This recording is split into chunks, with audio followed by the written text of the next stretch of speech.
Hey, let's continue with Erik Larsens' Spider-Man: Revenge of the Sinister Six. This is part two. I recently looked at part one right here. I talked at length about how I felt like this is probably, it's definitely in my opinion, one of the best things Erik Larsen has ever done. And I think Erik Larsen's best Marvel work. He did a lot of work for Marvel in a lot of various places, but I believe he's mostly remembered for his Spider-Man work, and I think this is the best Spider-Man thing he ever did. I think it just shows because he gets to write it, he's penciling, he's inking, and he gets to kind of play with the Marvel toys however he wants, and he's just having a great time. And he does something that I was talking about that I didn't really understand it at the time until a couple years later in Savage Dragon when Erik Larsen was having his little feud with Peter David, which we will discuss because that is the thing that kicks that off, happens in this issue too.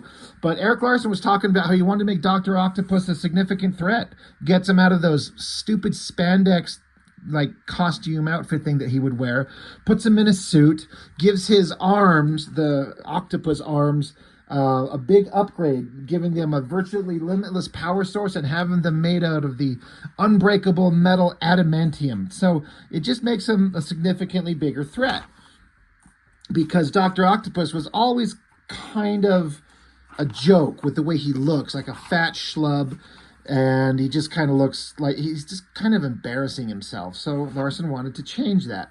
Sorry, I'm always trying to adjust my damn camera here. And then, of course, I'm always a big fan of how Erik Larsen handles the kind of human interpersonal parts of Peter and Mary Jane. She's talking about here how she's a aspiring actress and she's got a role in a Schwarzenegger flick, but she's gonna have to show her titties and maybe more. And she wants to do it, and Peter's a little uncomfortable with it, and they have to have a kind of a human discussion about whether they want to do that.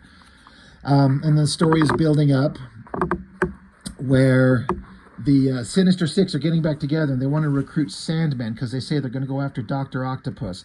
And Sandman thinks that it's Octopus that attacked one of his closest friends, this person who's in the hospital. And so Sandman, who's trying to go straight, trying to go legit, he's like, all right, I'm in. I'll help exact revenge on Octopus. But then Sandman also reaches out to Spider-Man. He's like, hey, look, I know we've got a rough history, but I think some bad shit's going to go down, and maybe you could help watch my back. To which Spider-Man agrees. So it ends with the Sinister Six. Well, they're not the Sinister Six yet, but they're showing up to Octopus's lair saying, hey, we're here to kick the shit out of you. And Octopus is not scared, not concerned. Spider-Man, who's watching the entire thing, glances up, and there's a big, giant, ominous figure hanging above him in this warehouse where everyone's at. So that's where that book one ends. Book two. Well, you get Hulk on the cover, so maybe you could do a little deductive reasoning and figure out who the mysterious figure was, which we start out right here. Spider-Man, great splash page looking. He's like, holy shit, whoever that big, giant, ominous figure out there is, I got a bad feeling about this. The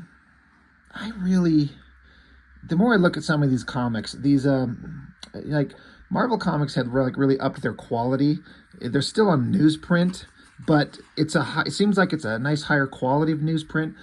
And it still kind of looks to be like basic flat colors, but there's something that works so well about this. I love the way everything here looks. It just works really well. Let's see, who is the colors? Gregory Wright. That guy knows what he's doing. So, good shot of Spider-Man. Digging this a lot.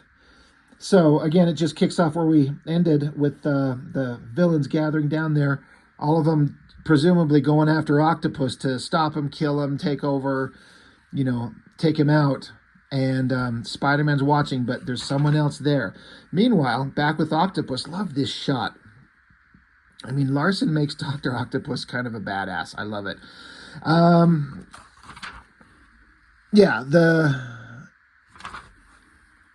Octopus is saying, you've come for revenge? Well, you can forget that. I've got a different idea, different agenda. Join me or die. And the rest of the bad guys. So you got Electro and Hobgoblin and Vulture and Mysterio and Sandman. And they're like, don't make me laugh. And so Octopus says, I won't. As for you, Sandman, what are you doing here? So Octopus just unleashes his arms, and he just basically takes them all out in one shot. But Octopus wasn't expecting Sandman to show up. And Sandman says, "You're going to pay for what you did, Octopus." And Octopus says, "I wouldn't do that if I were you. Or have you forgotten about that family you lived with?" So Octopus knows about some of the, close personal ties that Sandman has, and is trying to like explain to him, like, "Why are you attacking me, you fucking idiot? I know who those people are. I could take them out. That would hurt you." And so Sandman says, "You've hurt them enough already. Now you're going to die." And Octopus says, "Hurt them enough? What are you yammering about?"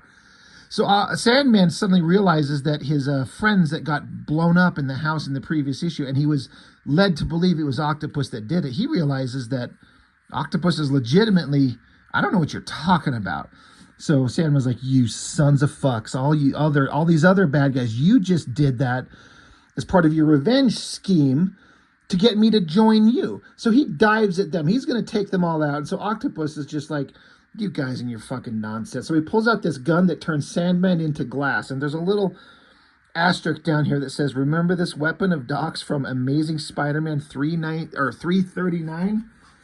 I never read that issue, but it's an interesting little callback. It already existed, and it could turn sand into glass. So what a way to end Sandman. Sandman's pretty fucking tough.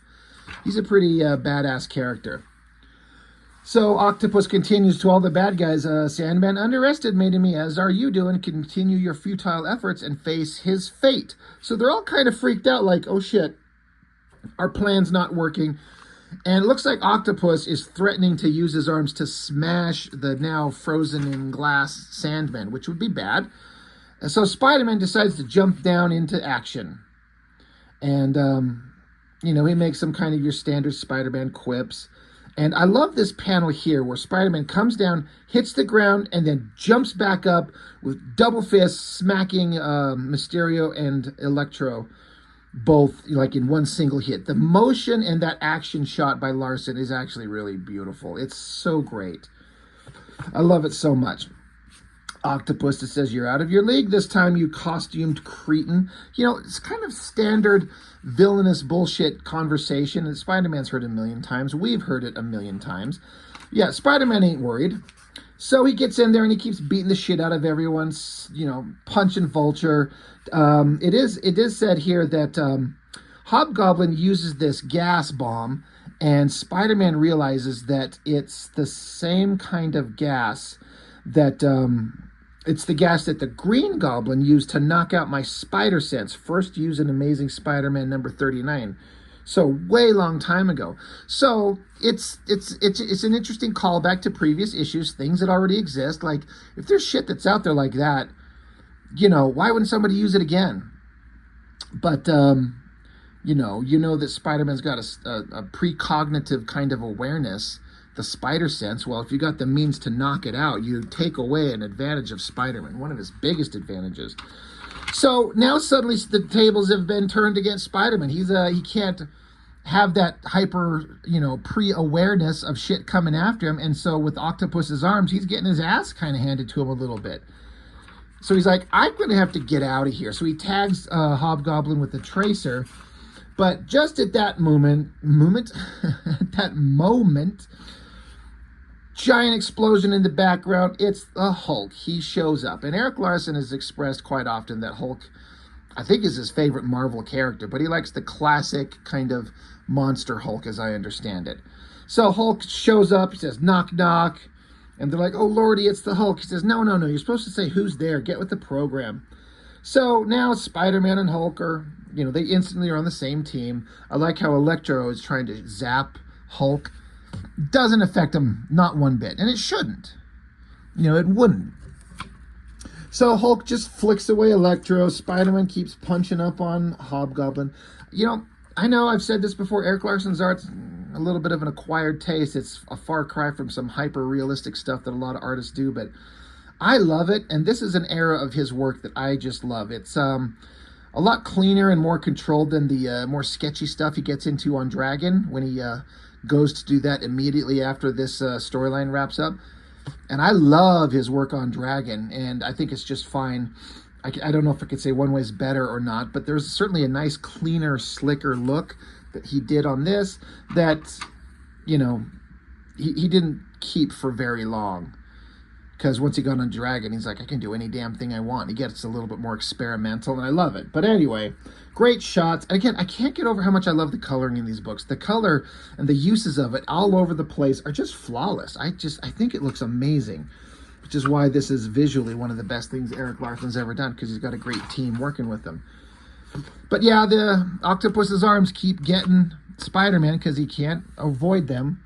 So Hulk is shooing people away. They, he throws the glass Sandman into the shot to remind us that, by the way, this guy's still there. But here, Spider-Man's just entangled with the super powerful adamantium arms. His costume's ripped up. Dr. Octopus is saying, you're going to die, Spider-Man. I'm going to kill you. So Spider-Man's having a hard time. I love this shot here where Octopus is down here in the corner and his arms are arcing way over here, just slamming Spider-Man into a wall. And Hulk is just like gently bitch slapping Hobgoblin out of the air. And he's noticing that, Octopus he's actually doing really well. This isn't good. So this was a bit of brilliance that I loved in terms of the storytelling that Erik Larsen did. Hulk jumps silently to kind of try to attack Octopus when he's got his back to him. But Electro is in the background, and what Electro does is he fires an electronic bolt over the Hulk, creating a bright light source to then make the Hulk cast a shadow, which tips off Octopus that the Hulk's coming. Really brilliant, interesting kind of smart tactical maneuver that Electro did. Doesn't try to shoot the Hulk, he just casts the light to, have a shadow appear that, informs Dr. Octopus, which, love this shot where the arm comes it looks like it just comes rocketing up super fast, grabs the Hulk by the throat. And so Octopus just disposes of Spider-Man, just launches him out of the warehouse, just discards him, just gets rid of him. So Spider-Man's having a shit time. Now this right here, this just boils the piss out of Peter David. And he got so fucking mad at this that he actually wrote an entire scene in an issue of Hulk, which I've already gone over on my channel, just to refute this, dispute this, and undo it, because one, he very clearly, Peter David, doesn't like Erik Larsen, and Peter David was writing the Hulk, and I think he wrote Hulk for 10 years, somebody can correct me on that, whatever the time frame was. Peter David wrote Hulk for a long time, years and years, and felt kind of proprietary of him, he was doing years worth of work, and whenever Hulk shows up in another book, you can just kind of assume that you would want other writers to kind of respect what you've already got established, which Erik Larsen doesn't feel like he violated that, but Peter David absolutely does, and he was pissed. Why? Well, the story is that you see that Octopus has Hulk in the air, and I like how Octopus says here, I think I liked you better as a thick-witted clod who ran around in the Midwest in torn trousers yelling Hulk will smash. I think that's Erik Larsen saying something to Peter David, because this is the smart Hulk, the super intelligent and super strong Hulk, not the monster Hulk. But now it's just the two of them. So Octopus, sends Hulk up into the roof, smashing his face through the roof of a building. Now, considering how strong Hulk is and how dense he is, I don't think he'd feel that. It'd be like a feather glancing off his face. But Octopus just proceeds to use his arms to start pummeling the Hulk. Now, Erik Larsen's justification is that, again, as it says here, the Octopus is saying, this is Erik Larsen explaining why the Hulk is getting beat by Dr. Octopus, which would almost never happen. But it does, and you have to give some kind of validation and justification. So what is Larsen's justification? He says, you've got no leverage, my arms are unbreakable, and their power source is virtually limitless. You'll not be winning this one. So this is where it's just, I think it comes down to personal taste, whether you feel like that's a valid excuse or not. I think it is, because fuck it, who cares? It's a comic book. It's not going to change anything or ruin anything. I am of the opinion that you can have the most powerful hero ever. And there can be some scenario where a less powerful villain just outthinks you once in a while. It's totally possible. If Hulk can't be defeated ever, then he's boring. It's the same thing with Superman. Like, that's a hard character to write. He's virtually indestructible and an alien god. So it's tricky to, like, you're not going to really physically beat him. You have to mentally beat him. But in this case, Larsen comes up with a reason that's valid to him to beat the Hulk, and Peter David did not like it. He's like, there's no fucking way that the Octopus, I don't care if he's got adamantium arms or limitless power source, Hulk is so strong he would have just grabbed onto these arms, pulled himself down towards Octopus, and killed him. It would have never happened. And again, I think that's a valid thought to have. I get it, but why can't you just have a scene where Hulk is just not on his game and he gets caught by surprise and he was not expecting unbreakable adamantium arms with no limit on their power source? And that's a reasonably okay explanation to show the Hulk get punched repeatedly over and over and over, and then he sends Hulk flying out of the warehouse thing that he's in. But yeah, Peter David was mad and wrote a whole scene where Hulk and Octopus run into each other again in Vegas, and Peter David put Octopus back in his spandex stupid outfit and had Hulk just defeat him so easily, and was just giving an excuse like he was holding back. And there's no reason for the Hulk to hold back in this story. So Peter David's response was kind of childish and stupid, in my opinion. I don't have anything against Peter David. I like him fine. He's written several things that I've read that I've loved. But it was such a petty thing.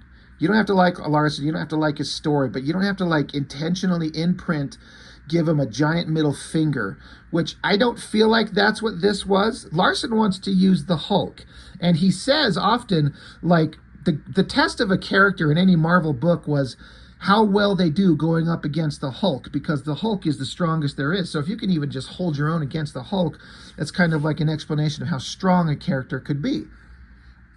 But so Larsen wants to play in the Marvel sandbox, and he wants to have the Hulk, but he also needs to have the Hulk defeated to establish Octopus as a real serious threat. Valid stuff. I'm on Larsen's side on this one. So again, that's up to you to decide if what Larsen did here was a good story point, and if Peter David's response was him being a little bitch or not. But I like the storytelling, the arms beating the shit out of the Hulk. I always loved that up angle on Hulk's face right there. That is such a hard angle, getting that chin like that. But he nailed it. I think it looks fantastic. So yeah, Hulk sent away, and the rest of the villains are kind of picking themselves up, and they like, all right, maybe we should all work together. So now they're all kind of like, all right, putting aside their differences, they jump on this spaceship thing, whatever the fuck it is. It doesn't look like Larsen put much thought into it, but that's fine. Who cares? But they take off. And, Octopus is saying, you've seen how pitiful your powers are against a mightier opponent. We'll be fighting a war. We'll need more weapons, more powerful than you can imagine. Our next step is to raid an arsenal of such weapons in another dimension. And then it has Hulk knocked out and Spider-Man knocked out floating in the river. So, and that's basically it, So Octopus has been established as a badass. For the first time ever since I had ever read Spider-Man comics, he was always kind of a dumbass schlub, and Larsen's got a point, and I agree with his point completely, and I have no problem with the story. So it is this story is only 12 pages long. And so it says here, anyone who knows Erik Larsen understands this. It says, you got to be wondering, Revenge of the Sinister Six is only 12 pages long. Well, the reason we are sad to say is that the great Oakland fire of October, Erik Larsen's entire house burned down. Now, don't worry, Erik and his loved ones are fine, but everything, yes, everything the guy owned was destroyed, gone forever. And we all know about that. Erik Larsen's house burned down in that fire, which is ironic as of this recording. It's been, a couple of weeks into the LA fires. and all that horrible shit that's still going on. Like, it's just, these fires just keep happening, and it's crazy. But and the thing that sucks most, Erik Larsen would talk about later, is in addition to everything he owned, the stuff that I would die to see that is now just doesn't exist, is he had all these, he had like, he said he had 100 comics that he had made as a kid, like his own self-published, self-made comics of the dragon and various characters and all that shit. All his creative works as a kid went up in the fire and is gone. And that's a big loss for, you know, if you're an Erik Larsen fan, like to see an artist's early works when they were younger. That would be a great thing that I would like to see. But he lost everything. So the story is shorter to allow Erik Larsen some time to get his life back together. So there's a secondary backup story going on here. Diabolique, Scott McDaniel penciler, Keith Williams inker. I don't know who Keith Williams is. Scott McDaniel, I kind of remember the name. There's some artwork in this little side story. I'm not really concerned about the story or anything that's going on in it, but there's some artistic stuff that I really like. I feel like this guy's got kind of a Erik Larsen vibe. And I think this is, I wonder if this is the same, I think it's Scott McDaniel that I was reading in an issue of Sin City recently, where Scott McDaniel, I think, was doing like a severe Sin City art style ripoff that Frank Miller was pissed at. I don't know if it's the same guy, but I don't care about any of this story. I don't give a shit about any of this. But there is this awesome part right here. I love this page. It's 6 panels. Essentially the same static shot, but you get this moon in the background, and then suddenly in the second panel, just a silhouette of Spider-Man swinging in front of the moon, and then it gets a little bit closer, like the camera's panning in a bit, and then it's just the moon again, and then another shot of Spider-Man, not in silhouette, you can see him a little bit more clearly, but he swings up, and then in the next panel, swings down, lets go of his web line, lands on the window, and casts his little spider headlight thing onto the ground. I love all the storytelling in that, especially the shot, like the motion and the pose of the Spider-Man figure, the way he is angled in this shot here, letting go of his Spider-Man web line. It looks really good. Like, I've always loved that. Once I kind of flipped this open and looked at this again, I'm like, oh, right. Yeah, I forgot about this thing. That looks really neat. Colorist Renee Witterstater. I never heard of her. Some weird kind of uplighting, coloring things going on in the Spider-Man figure there. It looks kind of strange. Couple other things. This guy draws Spider-Man pretty well. I've always liked that angle on Spider-Man's head there. That looks really good.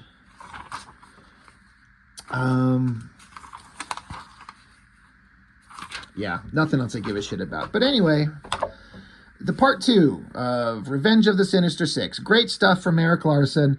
Just a fun, adventurous romp through the Marvel Universe with Spider-Man as a starring character, getting his top-tier villains minus Venom, because Larsen, I feel like at this point, he already did an amazing Spider-Man story where he said his piece on Venom, and he doesn't like Venom anyway. But, you know, Spider-Man's villains, and then last issue we had Ghost Rider. This issue we've got Hulk. I just feel like Spider-Man, Erik Larsen was just having a good time. And he should, because it feels like that to me. He wasn't having a good time when his house burned down. That sucks. But the comic reflects awesome fun and awesome work, and I enjoy it quite a lot. Erik Larsen's best Marvel work. So that's all I've got for now. Thank you for watching. I will see you next time.